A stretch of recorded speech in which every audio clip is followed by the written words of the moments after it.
quote one statement from Joint Secretary itself. He said that inland waterways connectivity to Bay of Bengal is no more a dream for Nepal. So let's hear from him. Thank you very much. Inland waterway connectivity is no more a dream for Nepal. I just would like to repeat it. In this connection, I would like to make a brief presentation. Let me start with this. Actually, the first slide was the statement, joint statement made by two prime ministers during the state visit of Right Honorable Prime Minister K.P. Oli in April 7. I think something wrong with this anyway. So this is the Nepal cargo handled at Kolkata and Haldia port. It shows that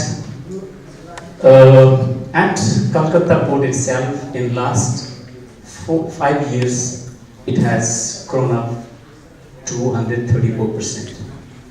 And same thing happened to SDC at Haldia port.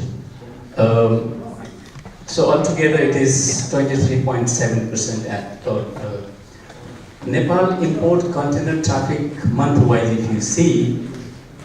So from 2016 to 17 to 2017, 1 year, it has grown up from 76,000 to 82,000.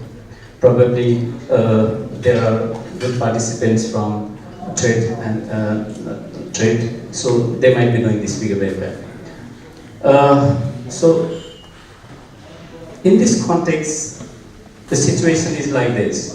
India is developing inland waterway in Ganges River, National Waterway 1 from Haldia to Allahabad, which is 1,620 kilometers, which is one of the largest in the world in the single river in one country. So, fortunately we have got 3 rivers contributing Ganges, which is 70% of the total flow in the dry season and 40% in the total. So the situation is like this. India's plan. Altogether 1,620 kilometers from Haldia to Allahabad. They are planning to have 2,500 capacity DWT tonnage vessel, which is tentatively 95 meter to 15 meter by 15 meter, and the loaded draft is 2.5 meter. That is what their design is. And Kalugat terminal, a multimodal, has a capacity of handling 77,000 TEU, 1.5 million metric ton. And Sahibganj multimodal terminal has a bigger capacity. So this is the location of Sahibganj and Kalugat.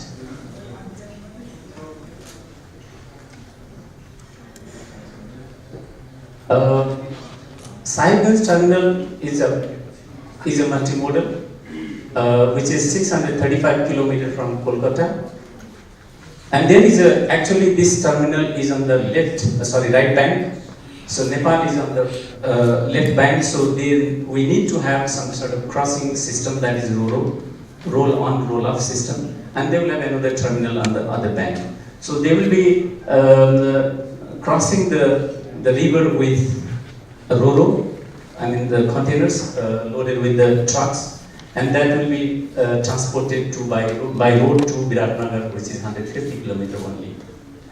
It will come under operation from May 2019 itself. Kalugat, which is, if you see, there are 2 alternatives. One is total distance, inland waterway. By waterway, if you see, total distance is 835 kilometers. In Ganga, plus 270 kilometers along the Ganga River or Narali River, altogether 1,105 kilometers. If you take the route, total distance is 835 and Birganj is 180 kilometers, altogether 1,050 kilometers. So in that prospect, what we can do is the Narayani Ganga River, which is 270 kilometers from confluence point up to the border, Balmiki Nagar. They have already planned it to be developed as National Waterway 37. out of 111 national waterways India is going to develop. And they are going to, one of my, Indian colleague, he told me that they have already established temporary terminal at Valmiki Nagar. I'm not very sure. Is it? Yeah, it's true. And I will show you in the next slide. Navigation can be easily developed in another 100 kilometer stretch from Nepal to at least up to Dasbana without any problem. So we have got a bypass channel already constructed in Gandak Barrage. However, the channel is, there is a bridge over the Western Canal, which is only 12.5 meter. We need to widen this. The land acquisition problem is not there, so we have to, either we have to develop bypass channel more developed, but probably that will give, we have to, a lot of water will be more, we need to provide more water. Maybe we can have a lock system to be developed here to cross the barrage. So, the Narani waterway situation is, India has already earmarked 35 crore rupees to develop waterway from confluence point to the Valmiki Nagar. For the preliminary works, that includes dredging and also the bandali, the channelization of the rivers. Draft will be ready by 1 month time. We are going to plan a next technical scoping mission from India in November. So by that time, the draft DPR will be ready for the Narayani waterway. The problems, of course, is the depth. How to maintain minimum 1.6 meter to 1.8 meter is a big challenge. And there is also the problem is the Rewa Ghat Bridge, which is about 42 kilometers from the confluence point upstream. And this bridge is, the clearance is not enough to pass a vessel. I don't know the reason, maybe the bridge is very old. So they are also thinking to have some sort of alternative way to cross this bridge. Maybe they have to replace it or some rehabilitation has to be done. With Sahibganj, if you see, total distance 630 kilometers plus 270 kilometers in Kosi. That is waterway developed later on. But immediately we can have 150 kilometer distance from the Viratnagar. So cargo, only 150 kilometer your container at Sahibganj can reach by road to Viratnagar. So these are the alternatives. Option 1 and 2, which I've already discussed, more or less same thing. In Kosi, of course, there are 3 alternatives how we can do it. One is, of course, along the river. However, the problem is very wide in some places. It's 16 kilometers, and the braided channels, depth are not adequate. So it seems that to maintain the depth is more difficult than in Narayani. Second option is to have a direct channel which is 135 kilometers only. Seems very difficult to, practically very difficult to implement because that requires land to be, acquired and so forth. The third option could be the existing canals that can be rehabilitated for the navigation purpose. That needs to be, of course, discussed with India how to implement it. The terminal has been proposed at Hanuman Nagar. That is also in the planning. However, this is a little bit later than the priority is given to Gandak actually by the India outside.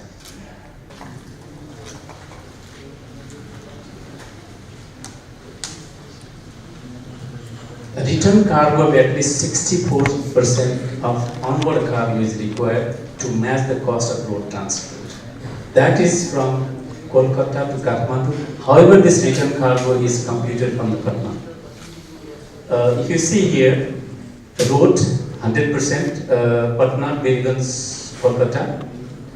So rail and bars at least 64% is required from Patna, Birganj to Kolkata. So that is the economy. 64% return cargo is required in order to match with the cost with the road. In case of Karnali, it's very long, 600 kilometers along the Karnal itself after confluence. Terminal can be constructed at Tikapur. Lock in Mirzapuri barrage is required, and also alternatively irrigation canal can be considered for the navigation. So the advantage is, actually this is the map showing Bangladesh, India and Nepal. So if you see, and this is the Ganga waterway, any cargo from Nepal can be taken up through the Sundarban to Bangladesh. So the connectivity can be developed directly from Nepal to Bangladesh even, without. Currently, the cooperation going on is we already hold 2 meetings. Yes, already. One first meeting Kathmandu 15 July 16, and then technical mission recently taken place 17 to 21. We visited Varanasi and Kolkata port and some of the jetty in Garden Beach, jetty in Kolkata. And technical mission from India is expected. We are going to plan it. Actually, officially it has already started, but we are thinking to have it in November soon. Possibilities, of course, Narayani River seems more feasible, and it may be economically feasible to move the cargo from western part of Nepal. For Viratnagar to Birganj, Sahibganj and Kalughat may be more economical, as I presented here. From Kalughat to Birganj is 180 km. If one cargo comes through Kalughat to Bharatpur and then to taking roadway, I think that is going to take longer time as well as cost. So it's better that the cargo is moved directly from Kalughat to Birganj. Same until we develop Kosi, that is also applicable for the Viratnagar. Viratnagar is much closer, 150 km. There is no point to transport from Bharatpur all the way to Viratnagar, which is already 400 km. So in all cases, Sahibganj and Kalughat are going to be used, which is going to definitely impact on our cost immediately. I mean that can be used immediately from May 2019, which is going to open, and Sahibganj is going to open from May 2019. Kalughat, the preliminary work will be, I think they are in the position of acquiring the land. Varanasi will be, as Excellency Ambassador has already told that, Varanasi is going to be inaugurated in November itself. So this is how it is moving. And what next? Actually, necessary amendment trade and transit treaty has to be done to accommodate the inland waterway transportation. In cooperation with India, we are going to conduct techno-economical feasibility of inland waterway development in Nepal. In order to get benefit from NW37 and NW58 to be developed by India, we have to establish our own organization. We don't have any organization that is going to look after inland waterway. And infrastructures are to be developed, legal frameworks are to be developed, people are to be trained, and of course, industries, people have to work together with the government. Challenges, of course, the problem is the variation in discharge. Even 13 to 18 times low discharge and high discharge. The gradients are very steep and velocity is high. That is why cost, of course, the vessel operation cost is high. Silt content is very high in our rivers. Large quantities of water is being diverted for irrigation, so probably we need to make the irrigation system more efficient and divert more water towards the river. And there are certain bridges which are really bottlenecks for this. Besides this, actually we have, this dialogue has just been initiated. I mean, there are scopes for the inland navigation development, but actually, in fact, this is just initiation. Nothing has been done so far at the field level. That can be done. There is a possibility. So this, I would like to really thank to AIDA for organizing this workshop seminar, which I was planning to do. Anyway, we are going to do it in November because I talked with the industrial people in Kolkata. They were also very much excited to work with the industrial people here. And they are also very much interested to come in November for a half-day workshop, which we are going to organize along with you, so that we can interact, what are the issues, how we can, how we can work together in order to develop, even we are thinking to develop a cargo hub. I mean, this is not enough, just developing inland waterway or just constructing a terminal will not be enough, of course. We need to connect with all the three modes of transportation at a point, maybe any point suitable in our brassiere somewhere, where the rail, road and inland waterway are connected together and the cargo hub is developed. Industrial areas can be identified and developed. So I mean, a lot of things are to be done in order to make the import and export cheaper and more economical value. Thank you very much for providing this opportunity. Thank you so much. Thank you also for sharing what's exactly going on the ground through the bilateral mechanism between India and Nepal. And also thank you for complimenting us. It's all about creating the synergetic effort. So now I'd also like to request Ms. Ditya Singh, Resource Officer of Swati, to deliver her remarks. Good afternoon, everyone. So, first, let me introduce myself and everyone over here. That all the people that I'm sharing this dais with, they're quite popular, but I'm practically literally unknown. So my name is Diksha Singh. I work for South Asia Watch on Trade, Economics and Environment. Saudi, it's a policy think tank research organization. So from 2016 to for 1 year, starting in 2016, we did a research work in association with CUTS International. It's also a similar research organization based out of India. So when we did this study on a kind of basic baseline study on inland waterways and what is the situation of inland waterways and possibility of connectivity regarding this, and back then it was totally a new topic for everyone. So, and by the way, my background is not engineering or anything related to hydro. I studied economics and worked as a journalist before joining Saudi. So when we, the team and I, so when we started approaching people, so it appeared like almost nobody concerned with the water or energy. Most of the narrative related to water was dominated by energy and hydropower, and the transport dominated by road transportation. So it was literally a new topic, and so reactions we got was, it's not going anywhere, so why are you, it's futile exercise kind of thing now. I mean, so it's really heartening to see that so much is happening in this sector, so regarding to inland waterways. So first let me start with what is the condition of water transport in Nepal. As I said, despite this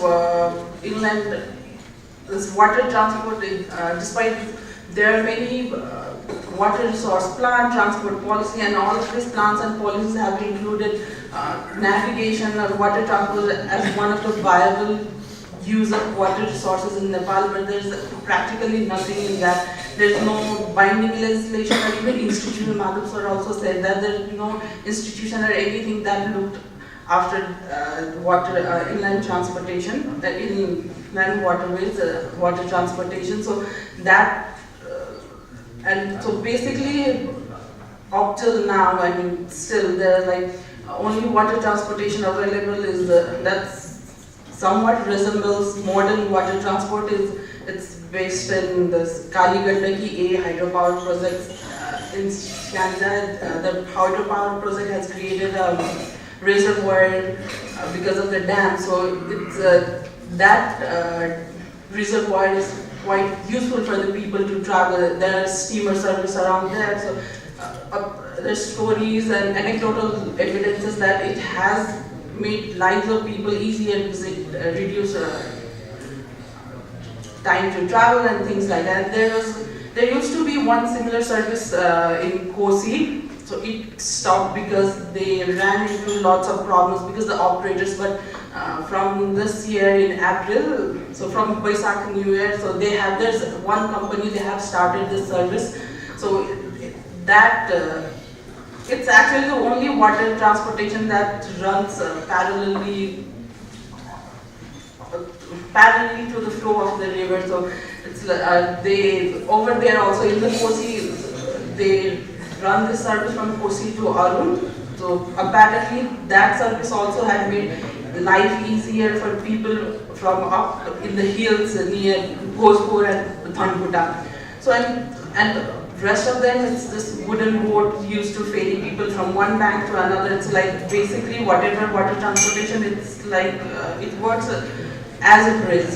That's it. So, but apparently, despite that, so we have a lot of things happening in this region, not in the country, in the region that gives reason to be optimistic about inland waterways. So, for example, I think that Madhav sir has already talked about that, what's happening in that area. So I don't think I need to dwell into that much. But one of the reasons that there's such a renewed interest in this topic is I think we need to give this credit to India's Prime Minister Narendra Modi and his pet project. I don't know whether we can call it his pet project or not, but one of the projects that he has been promoting is this Jal Marg Vikas project on inland water. So it's National Waterway 1. It's US $800 million project.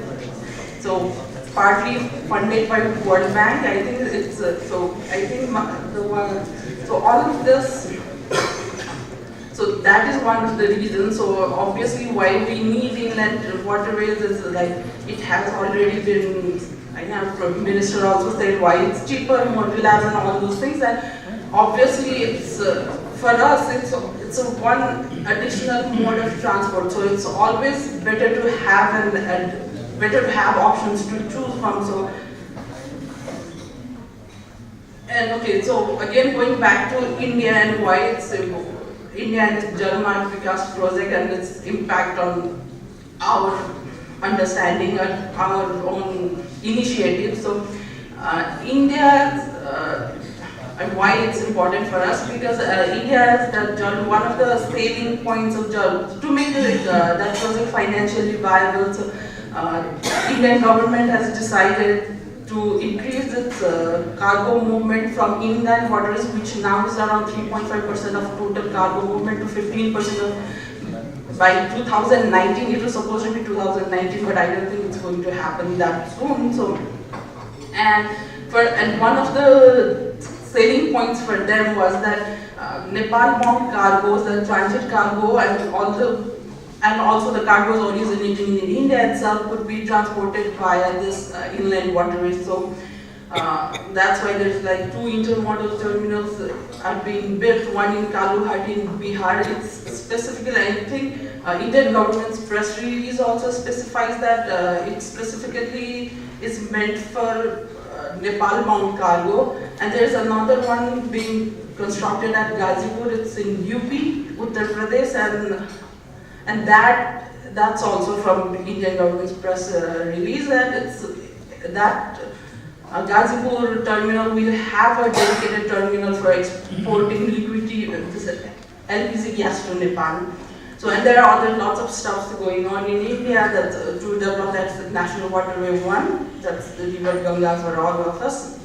And then further, in addition to that, when India reintroduced, India just when passed this new act, Inland Waterways Act. So along with that, so what they have also announced that they have plans of developing some 6 among the 111 that waterways that they have identified. They will develop and study 6 waterways specifically, and including Ganga and Brahmaputra. It included river Narayani, which they call it Gandak, and Koshi and Khangra, which is our Karnali. So they have already doing, I think, they are preparing DPR of this viability of inland waterways in these rivers. So that, and also, I don't think I need to keep explaining. Madhav sir's presentation quite made it clear that we have this prospect of country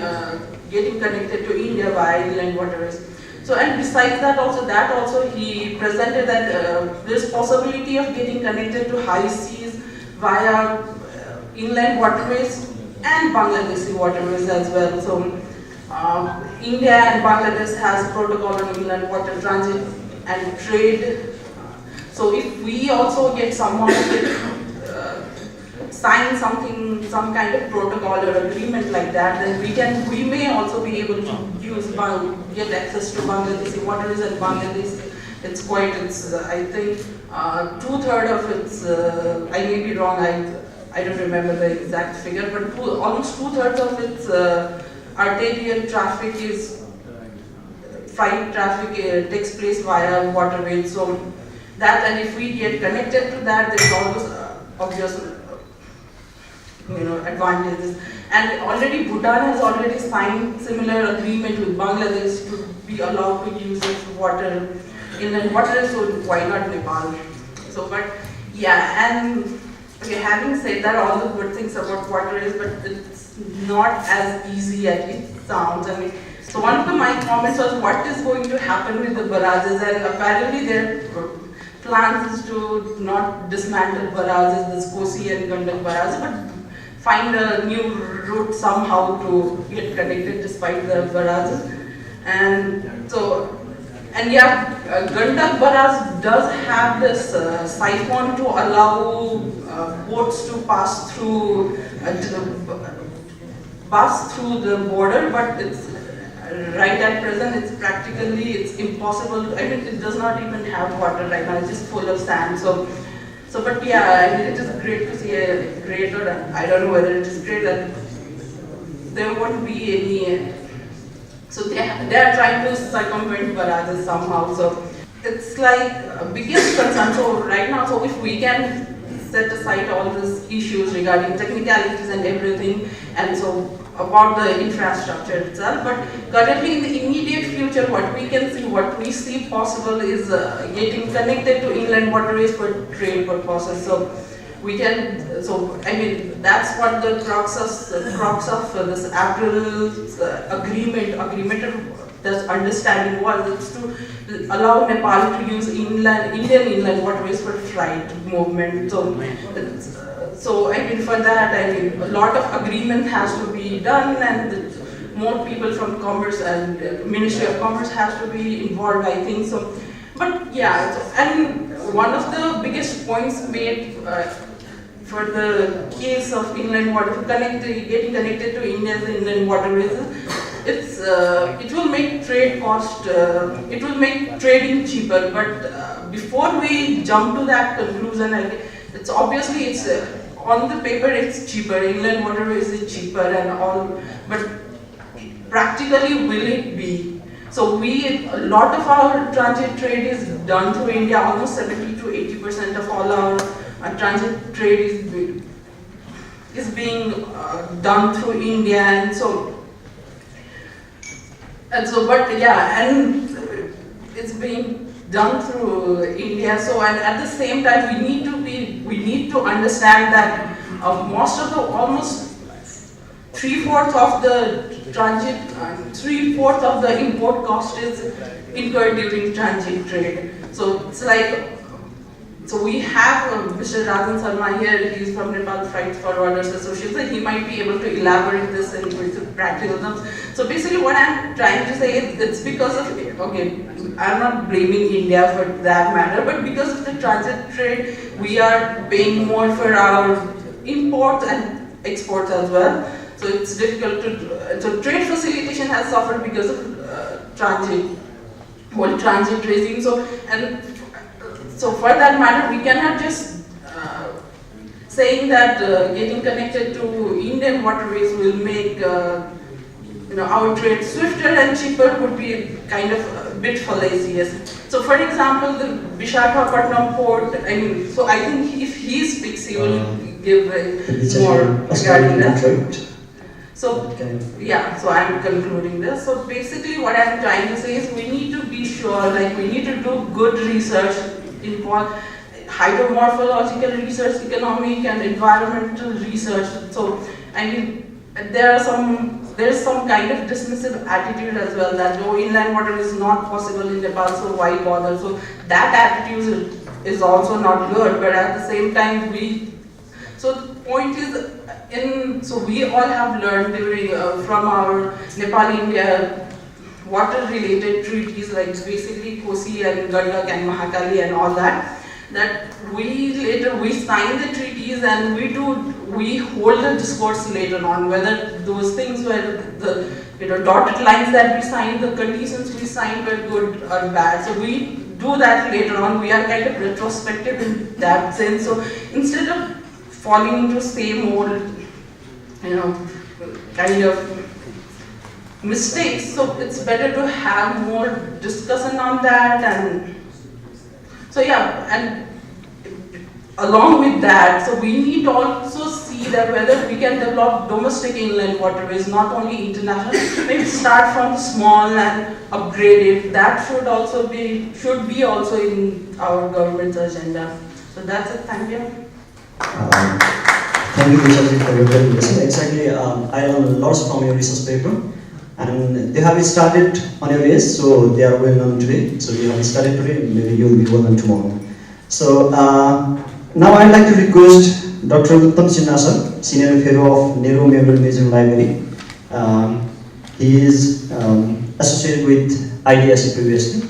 So during our informal communication previous, we thought that he would be largely sharing the idea of hydro politics in the South Asian regional context. So maybe that will be quite fascinating to listen from him. Thank you, sir. It's always a feeling of familiarity when you come to Nepal. And much of these familiarities is often shaped by the physical connectivities that we have. So we are one in many sense. Aapne, great deal of optimism you showed, Madhavji. Disha ji had cautious optimism. I think what I'll do is talk about this changing narrative in South Asia, especially with our relationship with Nepal, and why issues of inland water transport has emerged. It's a very important and very historical that this issue has come about. There's a great deal of excitement I notice. Whenever I come to Nepal, I'm often disillusioned by the drop in the level of positivism in the people here when it comes to India-Nepal relationship. But I think this inland waterways, this navigation ability between the two countries has raised tremendous hope, excitement, also made the two countries ambitious. I think that's very important. Ambition is very important when it is carefully tempered with plenty of assessment, field study and scientific truth. So I think that is a critical element now that is shaping India-Nepal relationship. It is going beyond the nitty-gritties, the dysfunctional nature that we have sort of lived through. Who gives what, who gives to whom, etc., etc. I think we are moving more from the territorial, ideological, emotional, political to the more functional aspects of relationship. And that's very important, I think. Working towards a workable peace system. That's a very important sort of dimension to the regionalism that is happening in South Asia. I would rather quote a statement by the good old theorist David Mitterrand, who would say there is a ramification process happening between India and Nepal, which means you're expanding the network of national activities and agencies.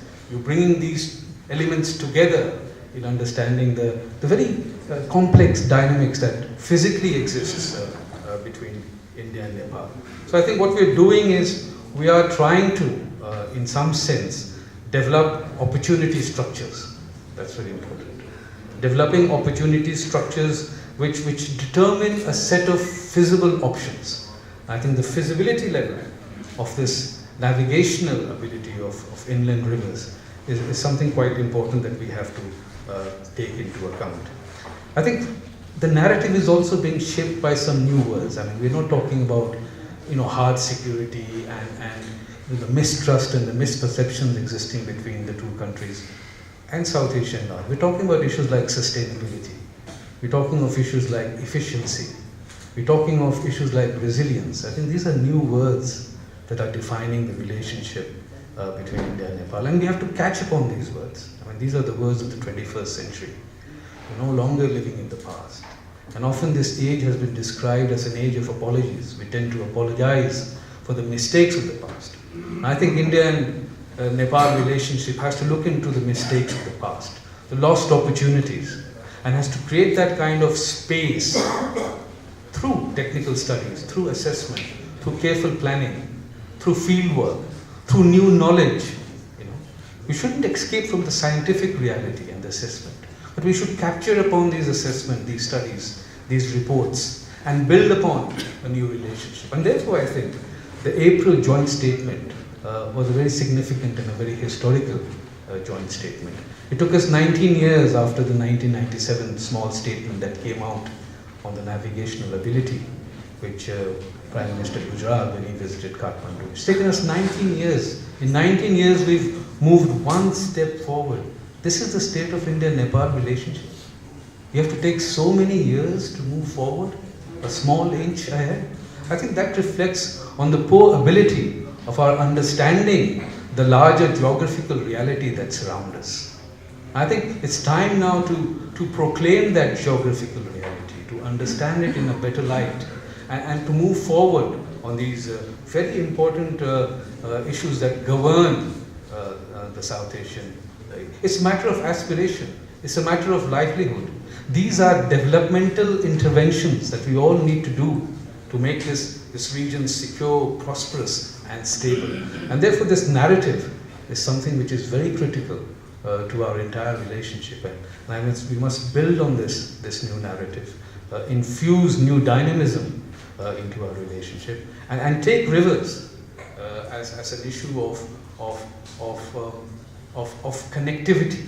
Rivers actually do connect, and I think it can bring in through these connectivities a great deal of commerce, where I think economics and markets will start redefining the sustainability of these navigational projects. And we cannot dismiss those elements. As we do the feasibility studies, we cannot forget the role that the market has to play. You can't have navigation if it doesn't make economic sense. So I think we'll have to investigate these new elements through various dimensions. It has to be a very interdisciplinary approach. The civil engineers can't command everything now.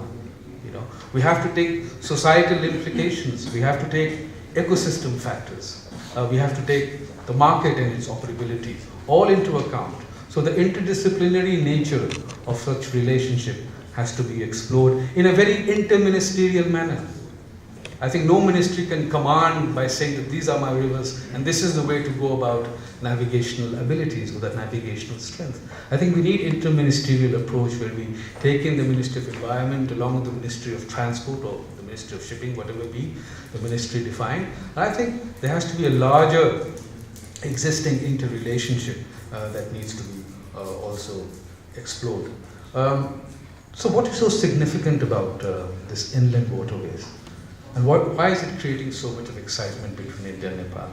And I think the first thing we must know that it is a non-consumptive ecosystem service. And that is why there is a great deal of excitement. It's no longer about dams or storages or release or electricity buying and selling. It's a very non-consumptive ecosystem service. I think this excitement we need to capture strongly now. And I think we should also, and Madhavji has laid out all the technical feasibilities and the strength of these navigational systems. But we also need to take into account the constraints that exist, and we cannot sort of forego that, and we cannot dismiss those constraints. And I think there are 5 constraints I've listed, in a very sort of a generalized manner. And I think the first constraint which we all will have to work towards is the market constraints. I think this is something which we all need to understand, and we can't have a one-sided flow of goods. We have to have a sort of a balanced traffic flow, and probably Nepal has to determine much of what is incoming and outgoing in terms of goods and services. So that is something that will be very important. We have to sustain the inland water transport system, and for that I think the market is going to be an important contributor to it. We don't have inland ports or facilities, if I don't want to use the word ports. I think that needs to be developed carefully. But the location and the site selection has to be also carefully thought about. Again, it gets back to careful assessment and study. Remember, these are very difficult rivers. It's a difficult terrain. These are not easy rivers. And so we need to understand the difficulties and the complexities of these rivers, the Kosi and the Gandak in particular. They change their course. They bring a lot of silt. I think we forgot about the siltation issue that these rivers carry with them. And I think there's a great discussion in India what to do with the siltation of the rivers. And because it focuses on Bihar, the Bihar Chief Minister often complains about, if you don't deal with the issue of siltation, there's no use of navigation. So I think siltation is something which we'll have to factor into account. And you mentioned briefly about that, but I mean, one of the issues I'm looking at is where do you take the silt and where do you place it? These are very practical issues that we have to understand, and therefore, of course, infrastructure development will be an important part of all this, but we need to also have proper site selection. There's going to be technical constraints, that's something that we'll all have to understand. The fluctuating flows of the river is something which we have to take into account. How to maintain a sort of a reasonable optimum level of flow in terms of depth so that we have ships moving smoothly. There are regulatory constraints which we'll have to develop. I think in India, the National Waterway Act is significant because it brings in a certain level of what is called confidence and cooperation between the state and the center. That's the most driving element of the National Waterway Act. You look at coordination and cooperation. And in the federal system, that's very important. I think this is something that needs to be carefully developed when we look at the navigational processes. Lastly, I think we'll have to look at the world around us. And Deepak is there, he's traveled the world, he's seen many parts of the rivers. I think we'll have to also look at how navigational facilities have sort of progressed and evolved in places like the United States, or for example in China. And the European Union is a classic case where they have thought about navigational ability. Their Marco Polo program talked about how to encourage people, how to start up people in this navigational facility, how to bring in shippers into this whole process. I think there has to also be an awareness drive about this very important mode of transport. Apart from connecting the rivers to the rails and the roads, I think a great deal of awareness campaign needs to be initiated to bring shippers into action. Finally, I would just like to conclude by saying that let this ramification process go on. Let this spirit be built, and let us explore the dimensions in a practical, feasible and scientific way. Thank you very much. Thank you, Uttam sir. I quite like the idea of like we ending the kind of seasonal discourse because maybe like after some time the former minister will see it, because we also talk about in the past about the like domain study, feasibility study about the inland waterways, but we are not going anywhere. So we're mostly in the seasonal discourse on any issues. So having said that, I'd like to request Mr. Saurya Sivirana sir to deliver remarks. Thank you, ladies and gentlemen. I'm known to be sharp and curt and quick, and that's exactly what I'm going to be. My knowledge on this area per se is limited, so let me start with that.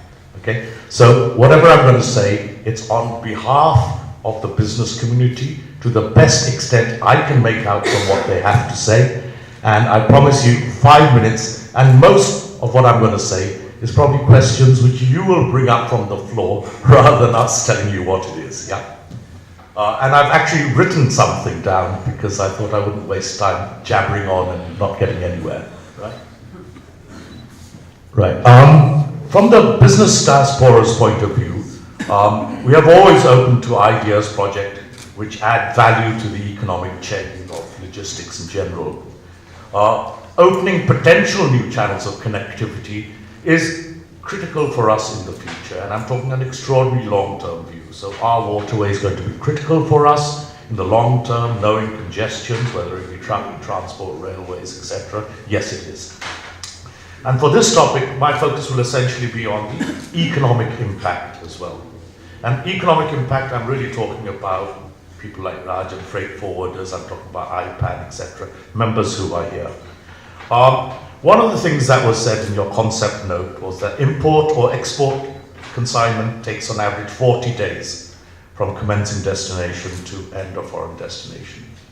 Okay, the actual average transshipment time from an Indian port to Nepal and vice versa is essentially about 14 days. I'm giving it on average.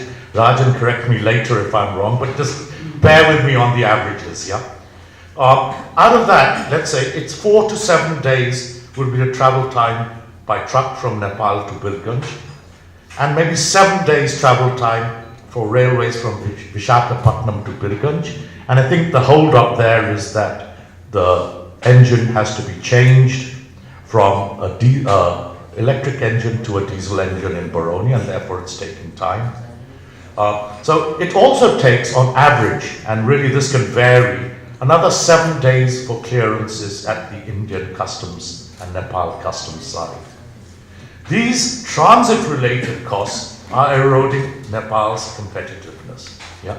So let's assess the costs are per se not necessarily the freight itself. The costs are the transit costs related to it. So what we need is better work in the customs areas in both Calcutta, Vizag and here, and not just the freight itself. Freight is only a sub-component of everything that we say. Now, we've also recently added the electronic tracking system, which Ministry of Commerce had started on train rakes from Vizag.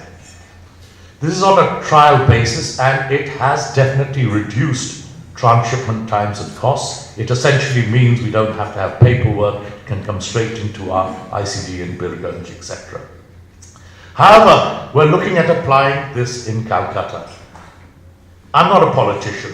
The fact is that the Indian Custom House agents in Calcutta are extraordinarily strong. They will never allow us to break through on all these issues, and Nepal will perpetually be held in ransom in Calcutta by these customs houses. And that is where a lot of the costs are. So let's not beat around the bush saying the costs are elsewhere, it's not. Now, this will actually be at, unfortunately, Nepal's expense. Yeah. So can we just take away the fact that the freight cost is one element, your transshipment costs are another, and that, as you have written, is possibly 75% of the total cost, right?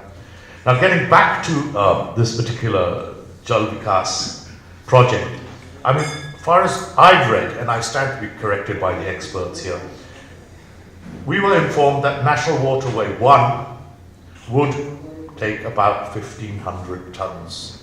A vessel would be about 1,500 tons. 2,500. 2,500, okay, it's gone up then, that's right. And it'll go Sahibganj to Kalughat, etc. Now, if we look at 1,500 tons, I was told 1,500, that is equivalent to one rake, right? One rake is 90 rakes on a train. That is equivalent to 90 containers, yeah? Amounts below 90 containers does not become feasible. Now, for instance, if we're going to talk about waterways and going on to waterways which are sub-waterways, which are the Kosi, Gandaki and the Karnali, Manona and Mulalaki, then we're looking at possibly diverting to maybe 100 tons. 600. You know, and we're going back 600 tons. Sir, you're being very, very positive about 600 tons. But and we're talking really 20, 30 containers. So for us in the business community, retransshipping on another vessel, which is going to take time, is not economically feasible. And this is our submission right now to you. We also agree with you that actually the Gandak one makes absolute sense, the 9W37. Koshi, we really are surprised that you're looking at that. I've seen the president of IPAN, etc. here. We can't see something like the Koshi and the River of Sorrow, that sort of morphological conditionings, the silting really being developed. And I know we're looking at going to Kursela. Now, I know Kursela. Fortunately, or unfortunately, my brother-in-law's from there, you know. And since he was born, the Kosi has shifted 6 kilometers, you know, and his house is next to the river, now it's 6 kilometers away. So there are real issues regarding this, and I think our experts will come on this side. I just wanted to ask, for economical viability across, we had read a report called the Manthan Report, which was published in July 2018. And it was published by the Manthan Adhyan Kendra. That Kendra is a center for India set up research, analysis, monitoring water energies. I had a quick look at that report. The questions that they have asked in that report is extraordinarily pertinent, not only for the business community, for the community of Nepal in general. We'd love it, sir, if based on some of the questions in that report, we could have answers to see whether this is actually feasible and totally beneficial for us, which I'm sure it will be. You've also expressed the sort of work you've done on governmental level, and I know there's a long way to go, so I won't repeat on that.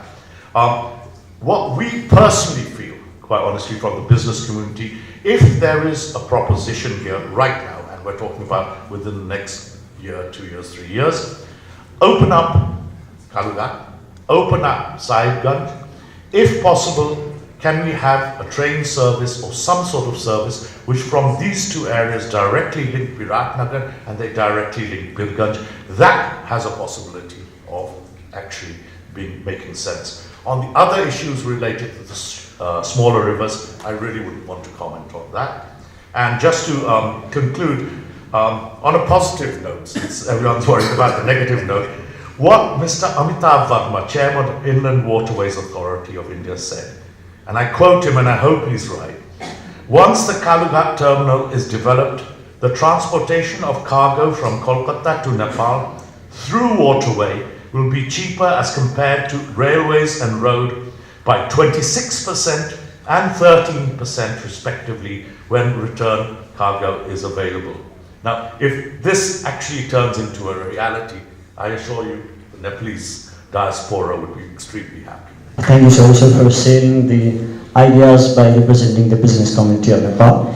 Now I would like to request Honorable Deepak Gyamali, former Water Resources Minister of Nepal, who is also one of the most renowned water experts of the Nepal, and we used to read his article and talks. So it will be a great honor to hear Honorable Former Minister. I'm going to speak to you with 3 hats on. I'm going to speak to you as an engineer, as an environmentalist, and as a political economist. And I'd like to tell you right away that the butler did it, in the sense that I am one of those who's advocating for inland navigation in a big way. And in all these 3 areas, as an engineer, as an environmentalist, and as a political economist, I'm going to argue why I think this is something we really need to take seriously for the immense potential that is there. Let me begin with a global experience. If you have not, I really suggest that you read a book that came out from the editor of the New York Times, I believe, economics editor, Mark Levinson. And the book is called The Box. You can Google it. And it's an amazing book. I reviewed it in Nepali. Those of you who are interested, I can send it to the organizers and you can read it. And what is amazing in that is he argues, this is about the history of containerization, which started in 1953 after the Korean War. Okay? And how it started, why it started. But the basic message he is driving at is that the so-called globalization that we talk about today is really not from the internet. It is from the container, that humble tip box, you know. And he gives extremely compelling reasons, and then quotes 2 economists, major economists from, I believe, Harvard or Cornell or wherever they are, who in a writing say that a multinational corporation, citing its factories, now they cite their various component factories in different parts, something in Sydney, something in Hong Kong, something in Tokyo, another one in Bangkok, you know, that's how it goes. It's probably all assembled in Shanghai, you know, you never know. Gives the example of a Barbie doll, whose hair is made somewhere in Japan, the plastic is molded in Taiwan, the dress is sewn in Thailand, all assembled in Hong Kong or somewhere. Okay. these economists argue that for the purpose of planning your factories, the cost of transport can be taken as zero for the purpose of planning. The reason is the container trade has brought down overall cost to such an extent that for planning purposes you can ignore it. There are other bigger constraints involved. Okay. Now this is amazing because in that study it showed how much of the world's containerization was taking place. It seems the largest container port is in Singapore. 9% of global trade goes through Singapore. Okay. Europe and America, all the ports of Europe, America and Japan take 29% of the global container trade. China, 5 major ports of China take 33%, more than all of Europe and America and Japan put together. How much is South Asia and basically India? Forget the rest of South Asia. You know? India was half of Thailand. Thailand was 2%, India was 1%. Now this is from 2006, around that figure, okay? And I reviewed it in 2008, okay? Now, again, when you look at it, you find out that inland transport, you know, no major region of the world has really developed without developing inland transport. The Mississippi is navigable from the Gulf of Mexico to Canada.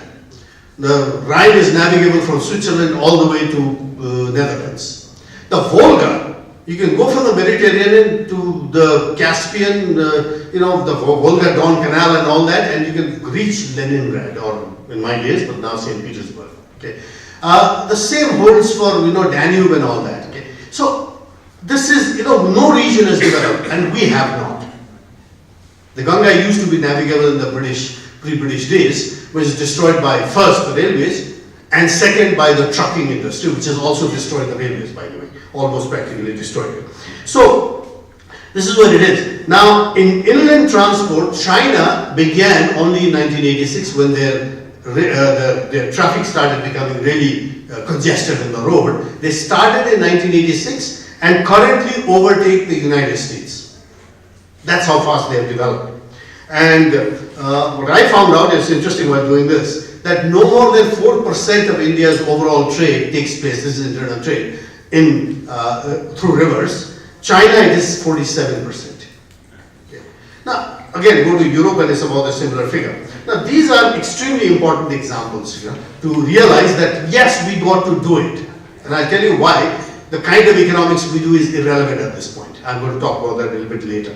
Now, as an engineer, the reason I have to support this is that the figures are astounding. I have average global figures. Now, when you start comparing and do what Suryaji does with actual cost of every container and whether you have enough on a ship and enough on a rail and a truck and all that, that each one differs. But the overall global figure does not change. But when you do this, how much efficiency of transport, how much 1 horsepower engine can move. It's 150 kilograms on a truck on an average well-made road. It's 500 kilograms for railway and 4,000 kilograms for inland water transport. I mean, there is no comparison. Okay? In this box that Mark Levinson writes, this fellow called Malcolm McNeil, who started that whole containerization thing, he had to do it because he suspected that the Korean War, after that the US Navy would mothball his ships, somebody might buy his ships and put trucks on that ship and take them from New Jersey to Texas, and he would go out of business. Well, nobody thought about it, he was the first one. And he started this whole process of containerization, removing wheels would put more boxes in there. It's an amazing story, you should read it. And when he finally he had to fight the Interstate Commerce Commission, he had to do all kinds of things. When he finally sent the first container from New Jersey to Texas in 1956, I think it was, you know, it turned out that it would have cost him per ton something like then $6, you know. It turned out on the first container it was 81 cents. Look at the difference. I mean, there's just no comparison at that point. Okay.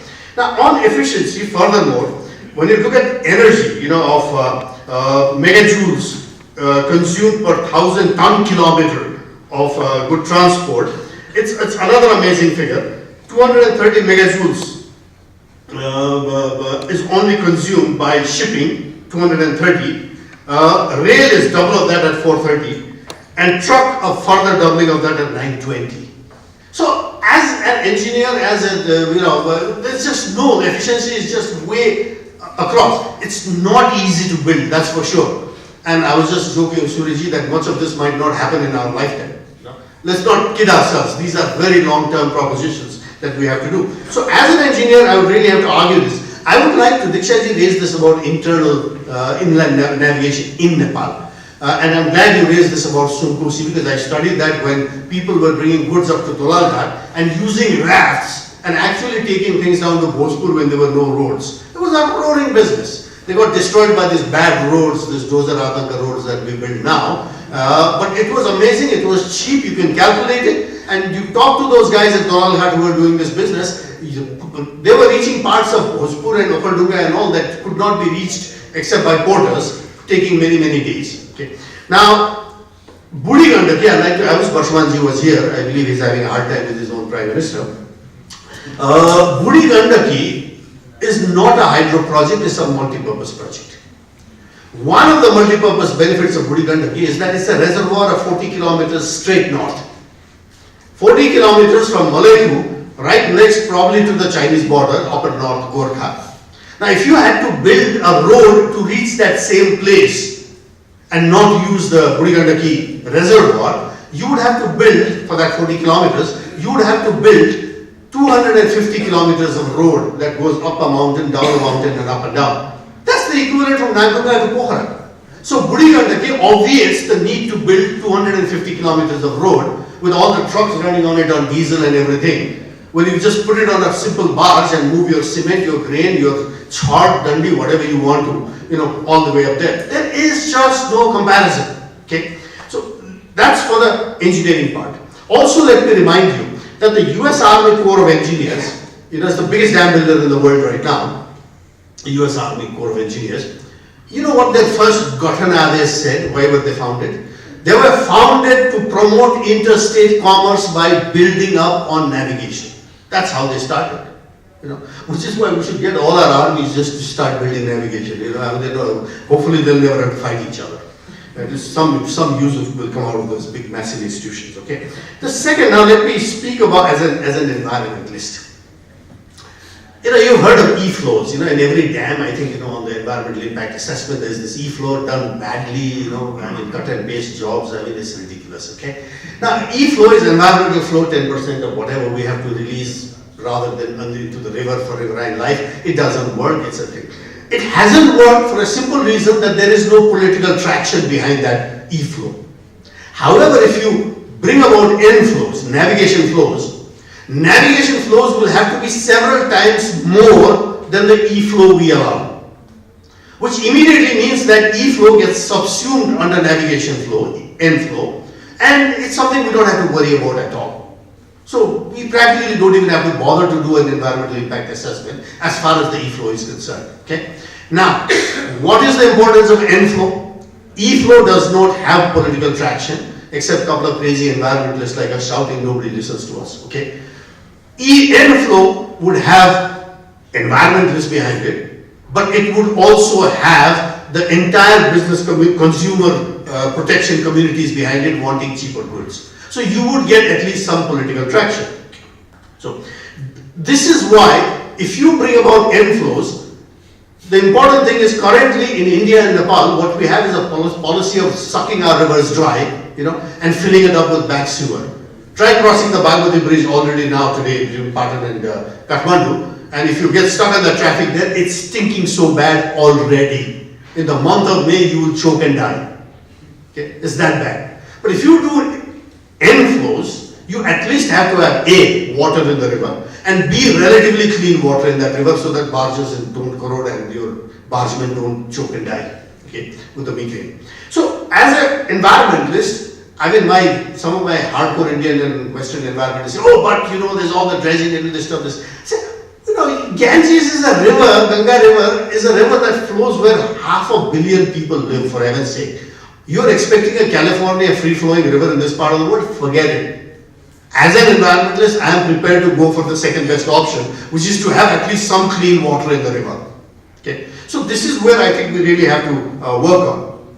Now, as a political economist, third, this I described to you in 1991 when we took a whole day, bunch of jokers like me went down to Patna in 1991, just after democracy had arrived in Nepal. Krishna Prasad Bhattacharya, I think, was still interim Prime Minister, and Government of India had organized a big meeting in Patna.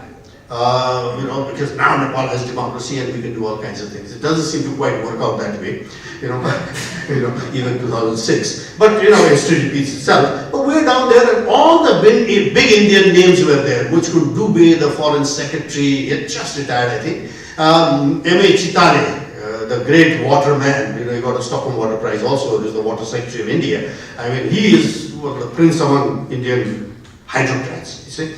They were all there, all the chief engineers of all Uttar Pradesh and Bihar, and you name them, they were all there. As, good Nepalis, and that was when 1991, that's 25, I was 25 years younger. So we ended up saying that, we should have navigation, as one of the benefits. Immediately the Indian hydrocrats went around saying, no, not possible, you have already the Kosi, you have Fraka, you can't have navigation. Come on, that's a silly argument. You can always build a lock. It's peanuts compared to the benefits you're getting. Building a lock around a dam is textbook engineering. It's not rocket science. So anyway, we argued that, but we were surprised at the vehemence with which that attack was coming from the hydrocracy.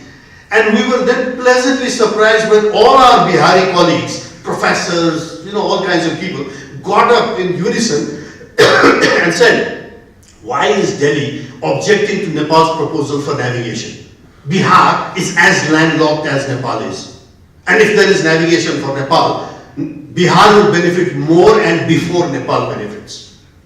The same applies for the Indian Northeast states, the same applies for Uttar Pradesh, the same applies for Uttarakhand, Madhya Pradesh, Jharkhand, you name it, okay? So when this thing goes forward, and this is the most positive thing that has happened in India, the declaration, the National Waterways Act 2016, declaring 111 rivers as water courses, of which Ganga and Brahmaputra are number 1 and number 2, the biggest ones.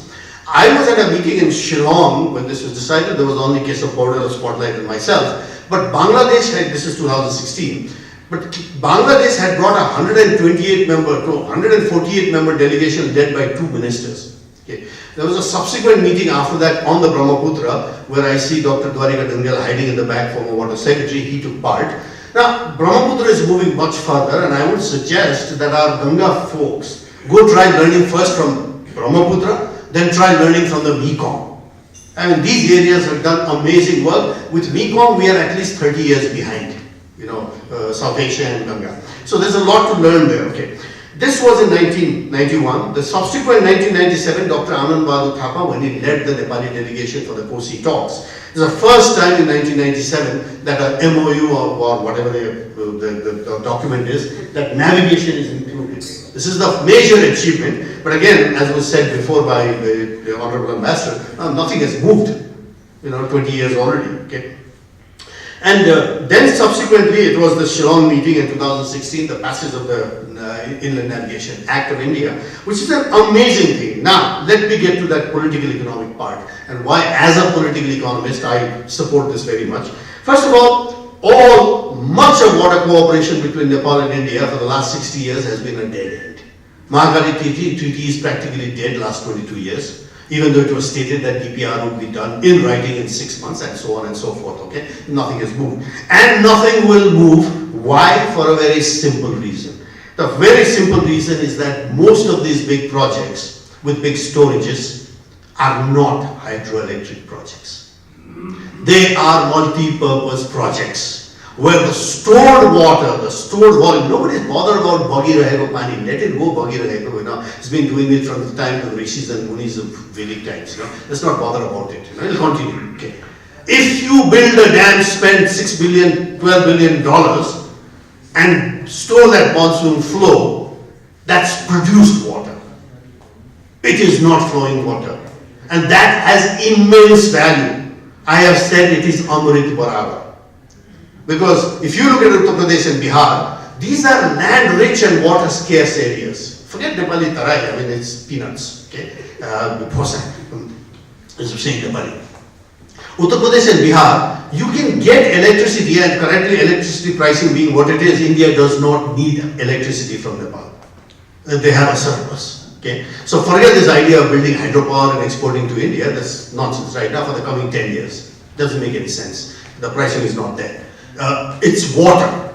You can get electricity for UP and Bihar by biogas and cow dung, for heaven's sake, or solar or whatever you want, okay?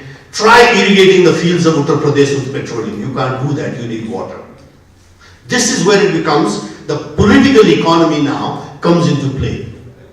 For the last 60 years, we have failed, Nepal and India, to move forward, primarily because we failed to recognize what building a dam in the Himalayas and storing water is. We failed to value the stored water, which is far, far more valuable, depends on the kind of economics you do, than electricity. The current economics we do on electricity is completely wonky and wrong. But I've had these arguments with professors in Harvard and all, many times, okay? It is the value of water, which means that now every project from Pancheshwar to Chisapani Karnali to Kosi High Dam to Budi Gandaki to West City, you name anyone that has got a storage project there, has to now be re-evaluated for multipurpose benefits, of which electricity I consider fossa. Okay? And stored water for irrigation, flood control, fisheries, navigation, tourism, you name it, completely overrides the electricity benefit.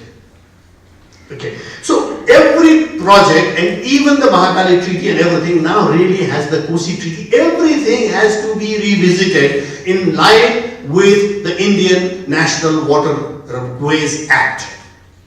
And if we don't do that, we will not go anywhere forward.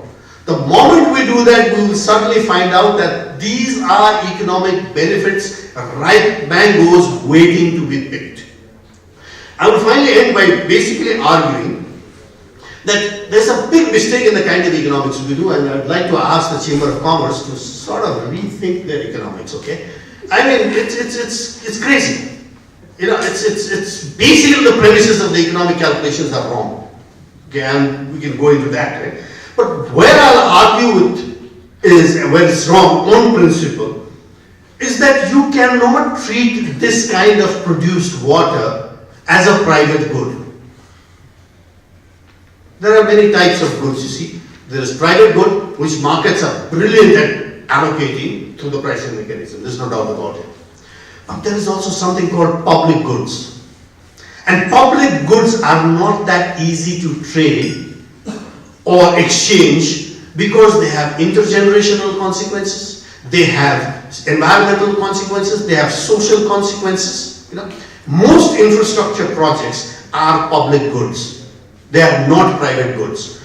And the attempt to make them forcibly as private goods is why the Chinese walked out of West India, and they'll probably walk out of Budi Gandaki for other reasons. Don't worry about it.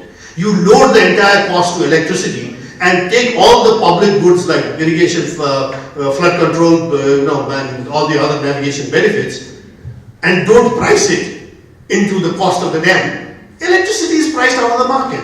It's never be feasible for a private company to develop electricity without that first allocation of benefits to say this much of the beneficiaries will have to pay for the cost of the dam. Okay? So this is where we go. So public goods versus private goods, and then comes the environmentalist with the common pool goods, which can in a way be subsumed under public goods provided you have a government that thinks right. Okay? Now, unless we divide these kind of goods and do the kind of valuation of which economics is only good for private goods that markets can deal with, but useless for public and common pool goods, which have to be valued from other value systems, from spiritual to national to ethnic consequences in Article ILO 169 to you name it. Okay?